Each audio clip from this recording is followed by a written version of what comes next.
नमस्कार दोस्तों, स्वागत है आज की एक और म्यूचुअल फंड रिव्यू की वीडियो में। देखिए, आज हम बात करने वाले हैं एक मल्टी एसेट कैटेगरी के फंड की। और मल्टी एसेट एलोकेशन कैटेगरी के अंदर ये फंड नंबर 1 है। सबसे ज्यादा AUM है और सबसे ज्यादा चर्चित फंड है ये। इसका नाम आपने जरूर सुना होगा। उसका नाम है ICICI prudential multi asset fund. अगर आपको मल्टी एसेट फंड पता है क्या होता है तो मुझे कमेंट बॉक्स के अंदर जरूर बताइएगा। और अगर आपने इस फंड के बारे में सुना है तो भी मुझे जरूर बताइएगा कमेंट बॉक्स के द्वारा। तो वीडियो के अंदर मैं आपको बताऊंगा कि एक्चुअल में इस तरीके के फंड होते क्या है। इसका जब मैं रिव्यू करूंगा तभी सारी की सारी चीजें जो है आपके सामने क्लियर करता जाऊंगा। ठीक है। बाकी हाँ, ये जो कैटेगरी होती है ना मल्टी एसेट, ये अलग ही तरीके की कैटेगरी होती है। और आप समझ लीजिए अपने आप में ना बहुत ज्यादा एक यूनिक मतलब आइडिया है जो कि AMCs में और मार्केट में सब चीजों को, पैसे को थोड़ा सा सेफ रखने के लिए बनाई गई है। ठीक। तो चलिए शुरू करते हैं दोस्तों, आज इसका रिव्यू करते हैं। पूरी वीडियो इन्फॉर्मेशन पर्पज के लिए है। कंप्यूटर स्क्रीन आपके सामने चालू हो चुकी है। फंड का नाम आपके सामने है ICICI prudential multi asset fund आपके सामने है। और सबसे पहले आप इसका 3 साल का CAGR देख लीजिए। 19.95%, मतलब 20% रिटर्न 3 साल में CAGR में।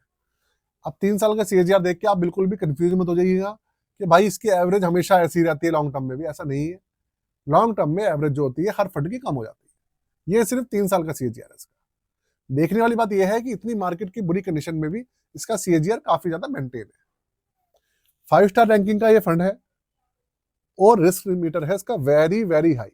वेरी हाई तो रहेगा क्योंकि ये इक्विटी बेस्ड फंड है। NAV आप देखिए, NAV इसका काफी ज्यादा है, 898 रुपए। आप सोचेंगे यार NAV हमें तो देखने की आदत 10-20 रुपए, 50 रुपए, और इसका 898 रुपए है कि तो क्या उससे रिटर्न्स के ऊपर फर्क पड़ेगा? तो देखिए, NAV ज्यादा होने से रिटर्न्स के ऊपर कोई भी प्रभाव नहीं पड़ता है।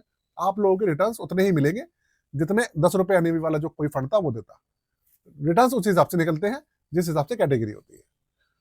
अब सबसे पहले हम चेकिंग करते हैं इसके रिटर्न्स वाले पोर्शन की, जिससे कि आपको पता लगे कि फंड की परफॉर्मेंस कैसी है।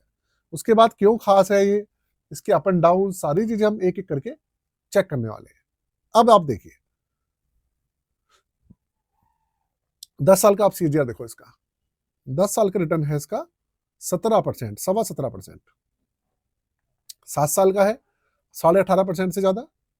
5 साल का है करीबन आप मान लीजिए 22.5%। 3 साल का आपके सामने ये 20% के लगभग। 1 साल का 17.70%। 6 महीने का है 8.5%। 3 महीने का है करीबन 4.5% के आसपास, और 1 महीने का भी 1% है। ये इसके सारे के सारे रिटर्न्स हैं।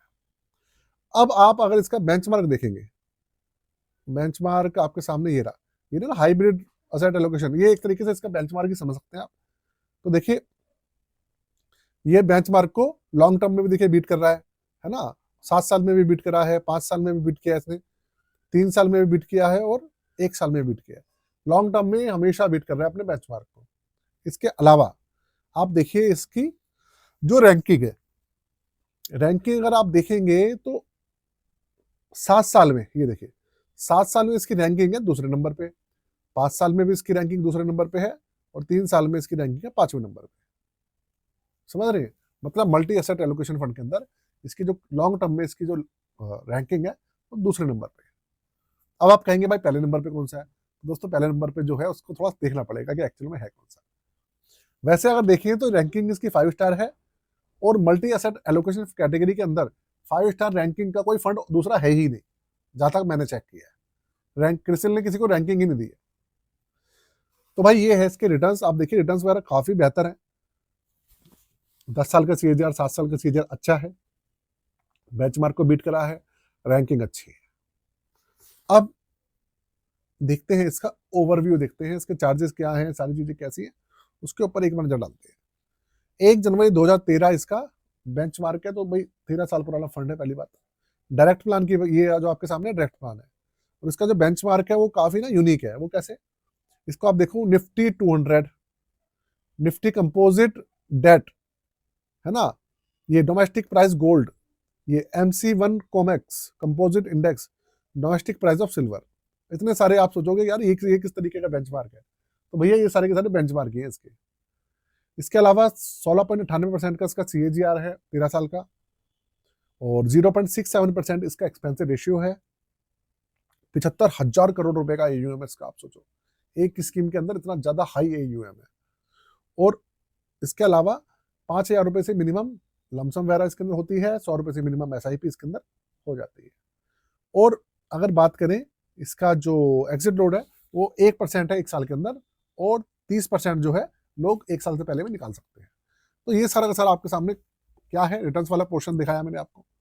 इसके जो चार्जेस हैं, सारी चीजें चेक कराई, वो आपने देखी। अब समझते हैं इसका पोर्टफोलियो। पोर्टफोलियो आप समझेंगे तो आपको मोटा मोटा आइडिया लग जाएगा कि एक्चुअल में ये है क्या। सबसे पहले मैं आपको समझाता हूँ कि मल्टी एसेट एलोकेशन कैटेगरी क्या होती है। देखिए ऐसा होता है कि जब स्टॉक मार्केट बनी तो स्टॉक्स आए, फिर उसके बाद कॉन्सेप्ट आया मल्टी म्यूचुअल फंड्स का। म्यूचुअल फंड्स के कॉन्सेप्ट आने के बाद सबसे जो फेमस कैटेगरी थी वो 3 ही थी, लार्ज कैप, मिड कैप और स्मॉल कैप, क्योंकि इस तरीके की कंपनी होती थी। उसके बाद फ्लेक्सी कैप फंड आए, मल्टी कैप फंड आए, जिससे कि रिस्क जो है वो मिनिमम होता जाए इन सब चीजों को करने के लिए। उसके बाद जो फंड मैनेजर थे, AMC थी, उन्होंने नया दिमाग लगाया, उन्होंने एक और कैटेगरी लॉन्च करी, वो थी मल्टी असेट कैटेगरी। अब मल्टी असेट कैटेगरी क्या हो गई कि आपका जो पैसा है वो इक्विटी के अंदर तो जाएगा ही जाएगा, इक्विटी मतलब कंपनीज के शेयर्स के अंदर, साथ में थोड़ा गोल्ड में चला जाएगा, थोड़ा सिल्वर में जाएगा, थोड़ा सा रियल एस्टेट में बेच देंगे, थोड़ा सा बेच देंगे कहाँ पर, आपका जो डेट कैटेगरी होती है उसमें बेच देंगे।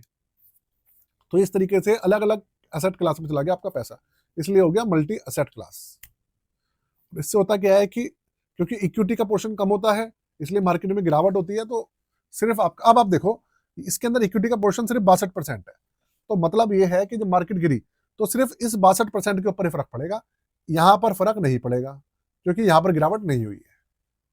अगर 100% इक्विटी में होता तो ये पूरा 100% पे फर्क पड़ता आपका।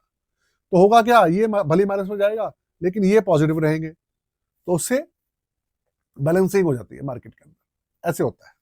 तो आप देखिए इस फंड के अंदर करीबन 62% इक्विटी है, और करीबन 13% डेट कैटेगरी है, 10% इसके अंदर गोल्ड और सिल्वर है, 1.25% इसके अंदर रियल एस्टेट भी है, और 13% से ज्यादा इसके अंदर कैश और कैश इक्विवेलेंट भी है। ठीक है, इस तरीके से पैसा 5-6 जगह बांट दिया है। तो इसलिए जो रिस्क होता है थोड़ा कम हो जाता है, बढ़ जाता है।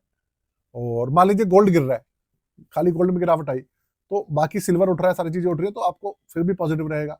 मार्केट गिर रही है, बाकी चीजें उठ रही हैं तो भी पॉजिटिव, जल्दी नहीं गिरेगा। इस तरीके से चलता है।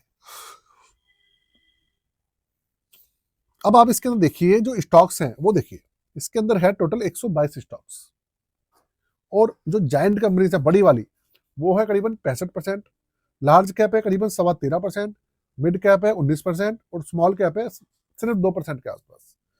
तो बहुत अच्छे से मैनेज किया हुआ है। और सिक्योरिटीज जो है इसके अंदर वो 270 है। और आप देखिए कैश इक्विवेलेंट देख लीजिए, वो भी उसकी जो क्रेडिट रेटिंग है वो भी काफी अच्छी है। सेक्टर्स देखिए काफी अच्छे हैं, फाइनेंशियल सेक्टर है 18.40%, और कंज्यूमर डिस्क्रिप्शनरी करीबन 9.25% है, टेक्नोलॉजी 7% है, एनर्जी 7% है, मटेरियल 6.25% के आसपास है, कंज्यूमर स्टेपल्स भी 5.5% से ज्यादा है, industrial sector, health care sector, काफी अच्छे सेक्टर्स है इसके अंदर। तो भाई इस तरीके का ये पूरा का पूरा फंड है। अब पूरा आपने देख लिया इस फंड के बारे में, क्या देखा आपने, इसका रिटर्न्स देखे, आपने इसका ओवरव्यू देखा, आपने इसके चार्जेस देखे, आपने इसका पोर्टफोलियो भी देखा पूरे फंड के अंदर। अब आपने एक चीज नोटिस करी, फंड के अंदर सारी चीजें काफी अच्छे से मैनेज करी गई है, काफी अच्छे से मैनेज करी गई है। और मैनेज करने के साथ में उनका जो रख रखाव है ना वो भी काफी अच्छे से मैनेज हो रहा है, जिससे कि रिटर्न्स निकल के आ पा रहे हैं। मार्केट में गिरावट है, क्रैश आ रखा है, सब कुछ है, फिर भी फंड अच्छे रिटर्न्स निकाल के दे रहा है। तो भाई बहुत बड़ी बात है ये, बहुत बड़ी बात। इसीलिए इसके अंदर 75,000 करोड़ का AUM है, यही कारण है।